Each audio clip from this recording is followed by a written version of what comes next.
오늘의 이야기는 서울에 사시는 김영수 님이 보내주신 사연입니다. 그는 올해 68, 평생 회사원으로 살다가 은퇴 후 새벽 편의점에서 아르바이트를 시작했습니다.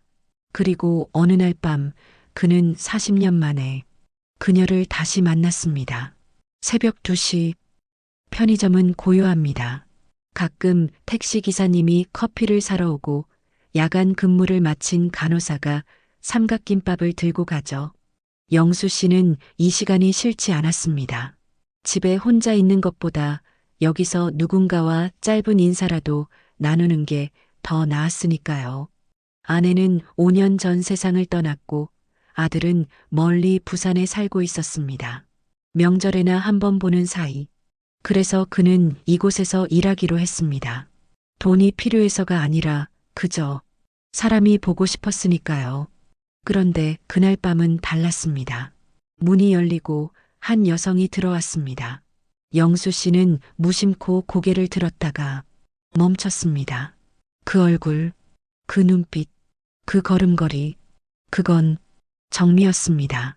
정미, 그가 25살 때 사랑했던 여자. 결혼을 약속했지만 결국 이루지 못했던 사람. 그녀는 부모님의 반대로 다른 사람과 결혼했고 영수 씨도 얼마 뒤 지금의 아내를 만났습니다. 그렇게 40년이 흘렀습니다. 그런데 지금 그녀가 여기 서 있었습니다. 정미는 그를 알아보지 못했습니다. 아니, 알아보지 못하는 척했는지도 모릅니다. 그녀는 우유 한 팩과 식빵 하나를 집어 계산대로 왔습니다. 영수 씨는 떨리는 손으로 물건을 계산했습니다. 그녀의 이름을 부를 수 없었습니다. 목이 메었습니다. 그녀는 물건을 챙겨 돌아섰습니다. 그리고 문 앞에서 잠시 멈췄습니다. 뒤돌아보지 않은 채 그녀가 물었습니다. 잘 지내셨어요? 그 순간 영수 씨는 알았습니다. 그녀도 알아봤다는 걸, 그리고 그녀도 기억하고 있다는 걸.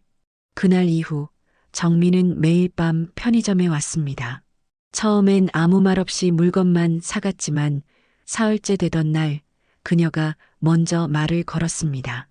그렇게 두 사람은 매일 밤 짧은 대화를 나눴습니다. 날씨 이야기, 자식 이야기, 건강 이야기. 그녀도 혼자였습니다. 남편은 작년에 세상을 떠났다고 했습니다. 그리고 어느 날 밤 정미가 조심스럽게 물었습니다. 저를 원망했었나요? 영수 씨는 고개를 저었습니다. 아니요. 원망할 수 없었어요. 당신도 어쩔 수 없었다는 걸 알았으니까요. 정미의 목소리가 떨렸습니다. 미안해요. 그때 용기가 없었어요. 저도요. 당신을 데리고 도망칠 용기가 없었어요. 그날 밤 두 사람은 처음으로 함께 울었습니다. 40년 전 하지 못했던 이야기들을 이제야 꺼낼 수 있었습니다. 그 뒤로 한 달이 흘렀습니다. 두 사람은 매일 밤을 함께 했습니다. 편의점 계산대 앞에서, 때로는 근처 벤치에 앉아서. 하지만 영수 씨는 알고 있었습니다. 이건 다시 시작하는 사랑이 아니라는 걸. 이건 작별 인사였습니다. 40년 전에 하지 못했던. 그리고 어느 날 밤 정미가 마지막으로 편의점에 왔습니다. 다음 주에 딸네 집으로 가요. 미국이요. 영수 씨는 담담하게 고개를 끄덕였습니다. 그래야 한다는 걸 알고 있었습니다. 고마웠어요. 이렇게라도 다시 볼 수 있어서. 저야말로요. 덕분에 후회하지 않게 됐어요. 잠시 침묵이 흘렀습니다. 행복했어요, 그때. 정미가 작은 목소리로 말했습니다. 저도요. 그녀는 돌아섰습니다. 그리고 문을 열기 전 마지막으로 돌아봤습니다. 영수 씨도 그녀를 보고 있었습니다. 두 사람은 아무 말도 하지 않았지만 모든 것을 말했습니다. 사랑했어요. 고마웠어요. 이제 괜찮아요. 안녕히 가세요. 그 뒤로 정미는 다시 오지 않았습니다. 하지만 영수 씨는 후회하지 않았습니다. 오히려 감사했습니다. 40년 만에 다시 만나 그때 하지 못했던 이야기를 나누고 그때 하지 못했던 작별 인사를 할 수 있었으니까요. 사랑은 꼭 함께 끝나지 않아도 괜찮습니다. 때로는 안녕으로 끝나도 괜찮습니다. 영수 씨는 지금도 새벽 편의점에서 일합니다. 그리고 가끔 문이 열릴 때마다 고개를 듭니다. 그녀가 아니라는 걸 알면서도요.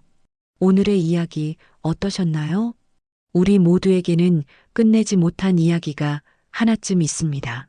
하지만 그 이야기가 꼭 다시 시작되어야만 의미 있는 건 아닙니다. 때로는 용서와 안녕만으로도 충분히 아름다운 결말이 될 수 있으니까요. 오늘의 사연이 당신 마음에도 작은 위로가 되었길 바랍니다. 다음 이야기에서 또 만나요. 안녕히 계세요.